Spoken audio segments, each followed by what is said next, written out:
Ich habe die paradoxe Intervention bei mir ausprobiert. Und was dann passiert ist, möchte ich mit dir teilen, damit du die gleichen tollen Ergebnisse gegen deine Ängste bekommst wie ich. Hallo, du wunderschöne Seele. Kennst du das, wenn du draußen unterwegs bist oder in der Gesellschaft irgendwas unternimmst, dass da bei dir immer diese Gedanken aufkommen, was wird der sich von mir denken? Oder habe ich mich richtig benommen? Oder war das gerade irgendwie negativ? Kann das sein, dass der wütend auf mich ist? Oder wenn du unter Ängsten leidest, was ist, wenn der mir meine Angst angemerkt hat? Genau um das soll es heute in diesem Video gehen. Bei mir war das viele Jahre so. Ich habe mir immer wieder Gedanken darüber gemacht, wird der mir meine Ängste anmerken? Und wenn er mir meine Ängste anmerkt, was wird der von mir denken? Denkt er vielleicht, ich bin verrückt, ich bin anders? Hey, hier gibt's doch gar keinen Grund, Angst oder Panik zu haben. Schließlich ist der ja nicht in Gefahr. Und ich selber habe da ständig an mir bemerkt, dass gerade diese Gedanken, diese Gefühle der Angst, der Unsicherheit und in seltenen Fällen auch der Panik in der Öffentlichkeit erst recht angekurbelt haben. Du es nun jetzt glaubst oder nicht, aber bei mir war der Ursprung tatsächlich in meiner Kindheit. In meiner Kindheit kann ich mich noch erinnern, dass ich einmal in der 5. Klasse in der Früh im Unterricht mich übergeben habe.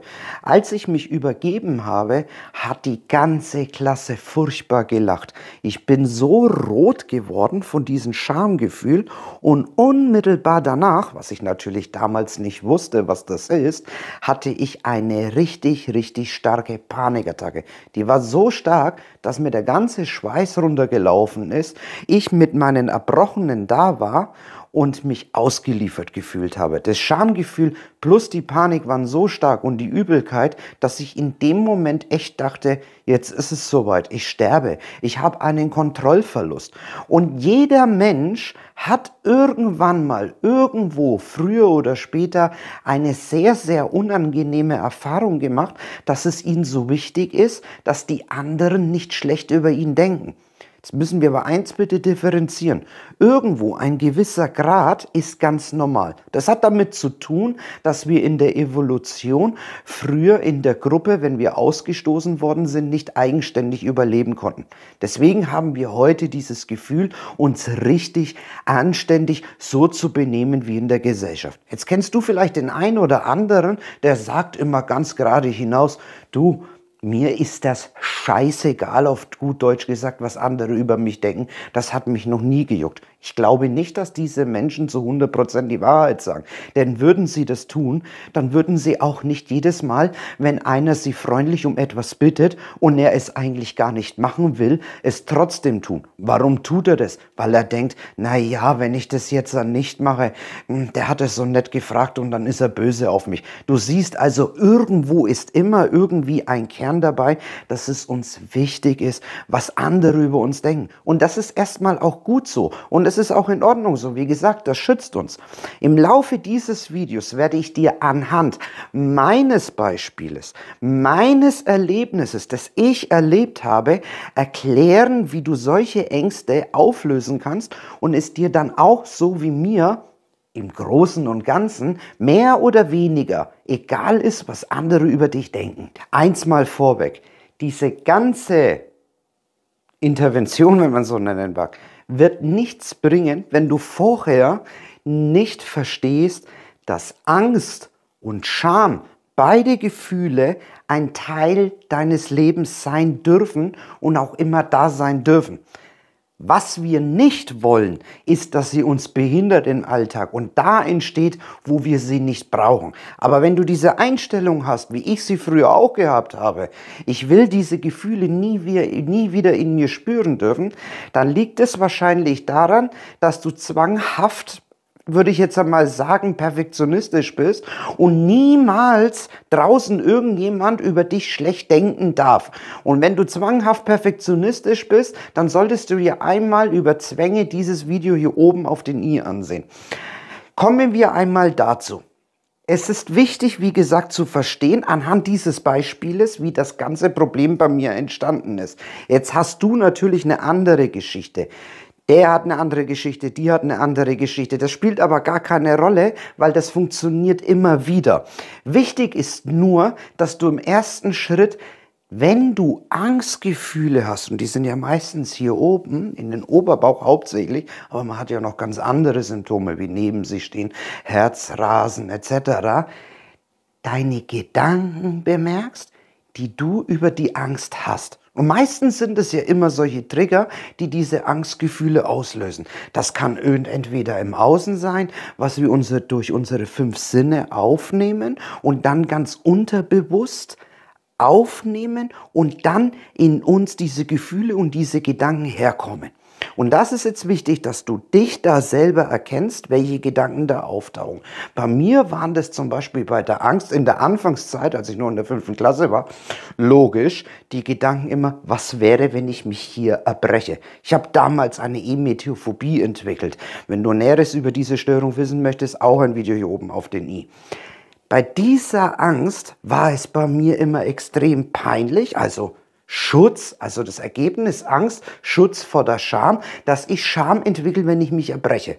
Nach der Zeit habe ich das mehr oder weniger in den Griff bekommen. Aber im eigentlichen Sinne, was ist über die Jahre geblieben? Es ist immer über die Jahre geblieben, dass wenn ich Angst habe, es mir andere Menschen anmerken, dass ich Angst habe. Und das wollte ich nicht. Und warum wollte ich nicht, dass die anderen Menschen merken, dass ich Angst habe? Weil ich Angst hatte, dass ich Schamgefühle bekomme und die mich auslagen. Das heißt also, die Angst ist im eigentlichen Sinne eine sogenannte Schamangst. Das bedeutet also, die Angst will mich beschützen, nicht das Gefühl der Scham zu bekommen. Man nennt sowas auch Metagefühle. Das bedeutet, nochmal im Umkehrschluss, es ist ganz wichtig, dass du das verstehst, das Gefühl der Angst möchte mich vor der Scham beschützen. Das bedeutet also, wie ich jetzt gerade schon erwähnt habe, wenn du jetzt hergehst und sagst, ich verteufel die Angst, ich verteufel die Scham, dann verteufelst du etwas, was für dich etwas Gutes im Unterbewusstsein ist. Das bedeutet, diese beiden Gefühle, die wollen dich ja beschützen. Das ist das Ziel dieser beiden Gefühle. Wenn du die jetzt verteufelst, dann kurbelst du sie noch mehr an. Denn wir wissen ja aus anderen Videos von mir, der Widerstand sorgt dafür, dass die Gefühle erst recht stark werden. Also wie gesagt, nochmal, ich wiederhole es. Akzeptiere im ersten Schritt diese beiden Gefühle, heiße sie willkommen, sie dürfen da sein. Wir verstehen also jetzt, dass wir jetzt, wenn wir in sozialen Situationen sind und Angst empfinden, die Angst für etwas da ist, dass das Ergebnis im Umkehrschluss nicht passieren darf. Und hier ist es jetzt im ersten Schritt sehr wichtig, und das habe ich bei mir gemacht, dass du, wenn die aufkommende Angst in dir hochkommt, deine Gedanken dabei bemerkst. Welche Gedanken habe ich? Und das bringt dir nichts, wenn du das in 2 Stunden später machst oder in 3 Stunden oder morgen. Das musst du in diesem Moment dir bewusst machen. Was erzählt mir mein Verstand, was natürlich nicht echt ist, denn wir sind nicht unsere Gedanken, für eine Geschichte? Ist es die Geschichte? Und das ist jetzt natürlich bei dir individuell. Ich habe Angst davor, dass er mir die Angst anmerkt. Ich habe Angst davor, dass ich mich erbreche. Ich habe Angst, dass die schlecht über mich denken. Was es auch ist, werde dir dies bewusst. Wenn du dir dessen bewusst bist, kannst du jetzt anfangen, die Situation mit Absicht aufzusuchen. Und normalerweise, wenn wir die Situation aufsuchen, wirst du jetzt bei dir bemerken, dass vorher, bevor du die Situation aufsuchst, immer was wäre, wenn Gedanken kommen. Das ist so ganz typisch für die Angst. Und wir neigen dazu, diese was wäre, wenn Gedanken niemals zu Ende zu denken. Das heißt also, was wäre, wenn ich morgen auf die Hochzeit gehe oder morgen aus Essen mit meinen Arbeitskollegen gehe und ich da eine Panikattacke bekomme und Schluss. Jetzt ist Schluss. Weiter wird die Geschichte nicht erzählt. Es wird nur erzählt, ja, was wäre, wenn ich da eine Panikattacke bekomme? Was wäre, wenn ich da eine Panikattacke bekomme? Ja, was wäre denn, wenn da eine Panikattacke kommt? Was wäre denn dann? Was ist denn dann die Konsequenz? Erzähl dir mal erstmal die Geschichte mal in Sensu hier oben zu Ende. Schreib's dir mal auf. Was passiert dann? Du nimmst einen Stift und einen Zettel, schreibst du auf. Ja, der wird's mir anmerken, der wird dann schlecht von mir denken. Der wird mich auslachen. Was auch immer deine Geschichte ist, schreib's dir auf, ganz detailliert etc. etc. Jetzt suchst du die Situation auf und gehst da rein und hast natürlich Angst und versuchst diese ganzen Mechanismen eine Panikattacke nicht zu bekommen, anzuwenden. Das bedeutet, du fängst an, dich übertrieben zu beobachten. Du machst es den anderen rechter, als du es eigentlich ihnen recht machen willst. Du bist übertrieben freundlich. Du bist zuvorkommend. Du versuchst deine inneren Gedanken, Bilder und Gefühle unter Kontrolle zu halten, damit bloß nicht der Super-GAU entsteht. So, und jetzt wird's wichtig, ganz, ganz wichtig und interessant. Jetzt kannst du zu Schritt 3 gehen. Und der Schritt 3, der ist wirklich phänomenal. Warum?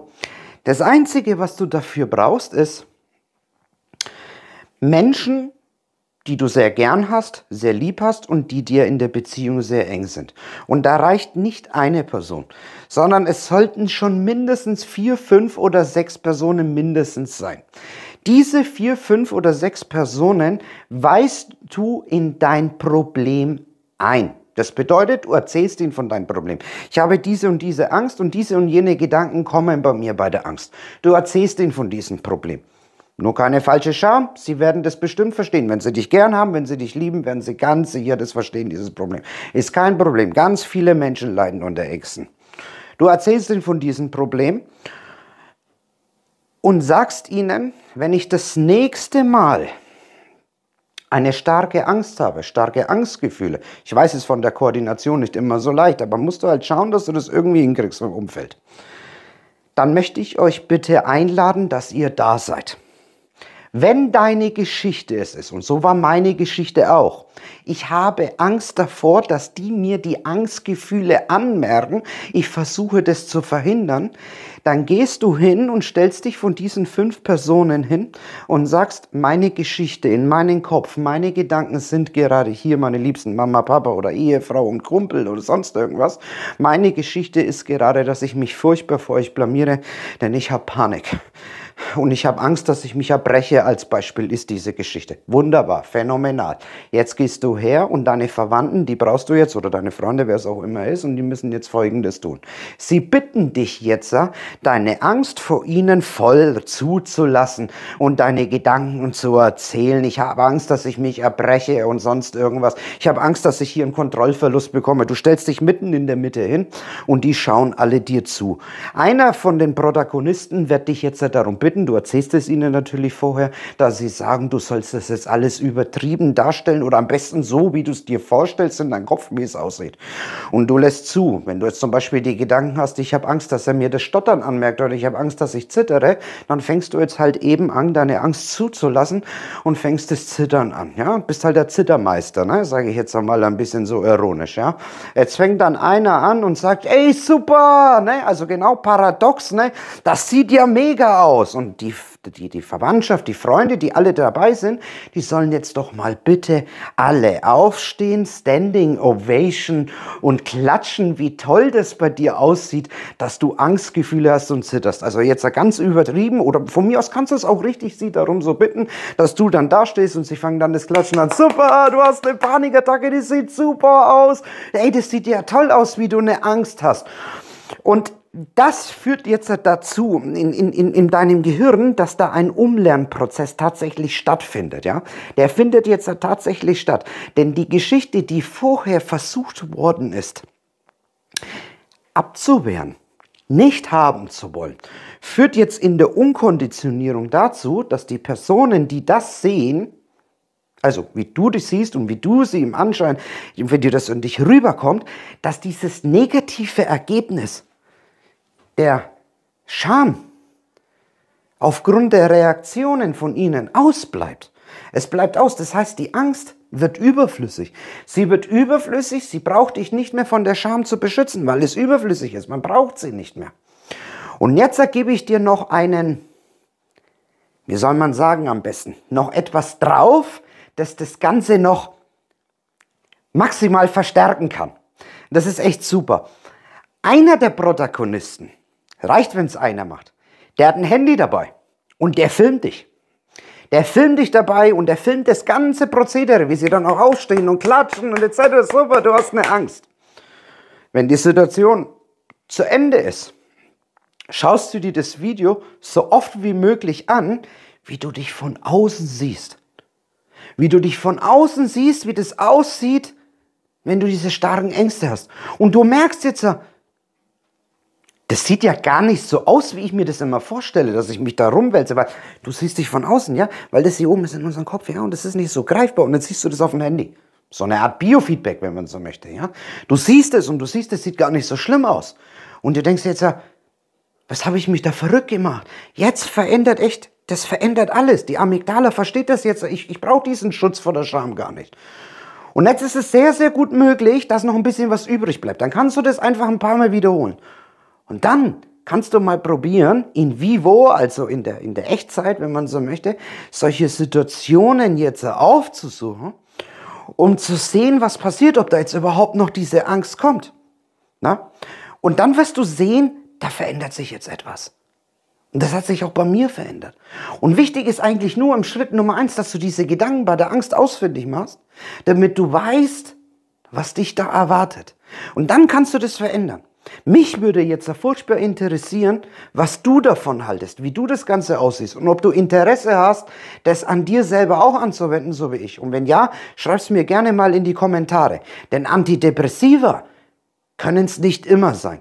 Denn die haben auch Nebenwirkungen. Und wenn du wissen möchtest, welche, verlinke ich dir auf der Endcard ein Video von mir. Ich bedanke mich fürs Zusehen. Dein Juan. Namaste.